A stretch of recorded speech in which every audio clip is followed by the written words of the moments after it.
I can't imagine what it's like to be the event planner in a meeting where the CEO comes in afterwards and says, well, that was a really great conference. I think we all had a good time. By the way, whose idea was it to hire Captain F-Bomb?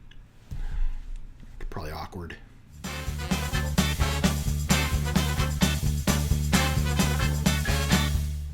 I think the biggest fear everybody's got when they're hiring entertainment is, what if the entertainment we bring in says something that offends our guests, something that offends a customer, something that offends an executive, something that upsets our whole company, because the thing is, you can't come back from that. Once it happens, it's not like you can give somebody a money back guarantee. It's done some damage that in some cases is irreplaceable. So how can you make sure that it doesn't happen at all? And the first thing that comes to mind is, well, we're going to only hire experienced professionals. But if you've been watching the news this week, I don't know, right? Mick Jagger, the most experienced rock and roll professional in the world, I mean, by age, he's got everybody beat, walks up in front of, 60,000 people in Canada and says, we love your Justin Trudeau. And all of a sudden, 30 to 60,000 Canadians said that they do not love Justin Trudeau. You might say that suddenly they felt like it was not only rock and roll and they didn't like it. And you can see the look on Mick's face is terror. He has lost this audience. That's probably something that's not happened to him in 40 years. And he's got to think on his feet, and he suddenly talks about hockey, and he talks about, I think, soccer, and grabs that crowd back in and gets them back under control and gets away from talking about politics because he knew he was in trouble. At the same time, Kyle Gass with Tenacious D, right after the assassination attempt on President Trump, he said, hey, I wish the shooter hadn't missed.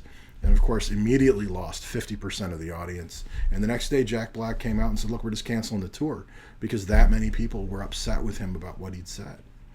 And again, the question is, how do you prevent this? If simply hiring why would someone so smart as these celebrity people say something so stupid, right? Well, the truth is that they think they're going to get a reaction.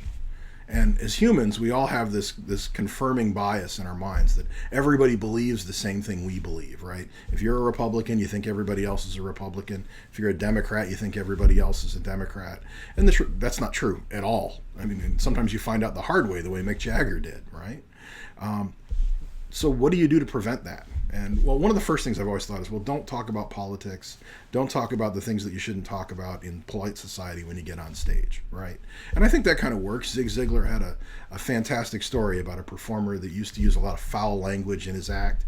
And Zig said they were up against me. They were trying to decide whether they're going to have me speak about sales or they're going to have him speak about sales. And they decided to go with me because I don't use dirty language. And he said, well, didn't the other guy say, that he'd take that stuff out?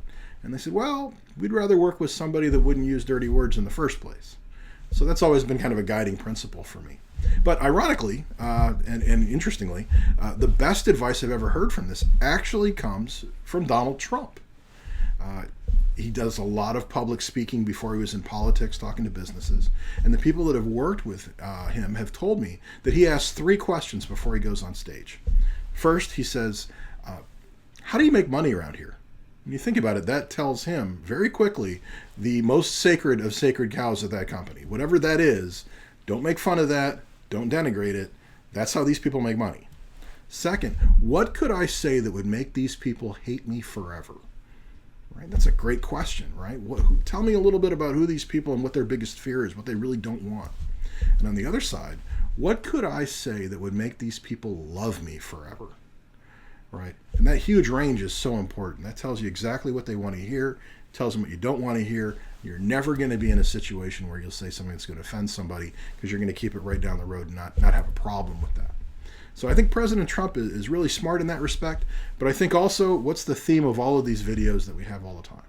Right? If you're trying to book entertainment through an agency or through a website or through a bunch of emails where you don't have a conversation with that performer, where they get you to actually tell them stuff about the audience and you have a conversation about what you're trying to accomplish and who these people are and how you know that this is a success, if you're not having that conversation, you're opening yourself to a tremendous amount of risk where someone could accidentally say something that offends everybody, or they don't have a plan to accomplish your goals. It's not going to get there.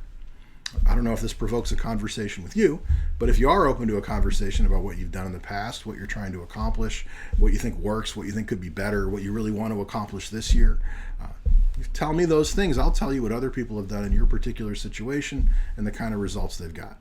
You can always give me a call at 561-596-3877, or you can set an appointment at magicmeansbusiness.com/contact, and I look forward to talking to you soon.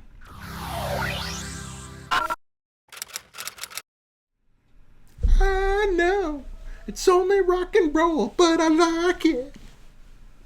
Yes, I do.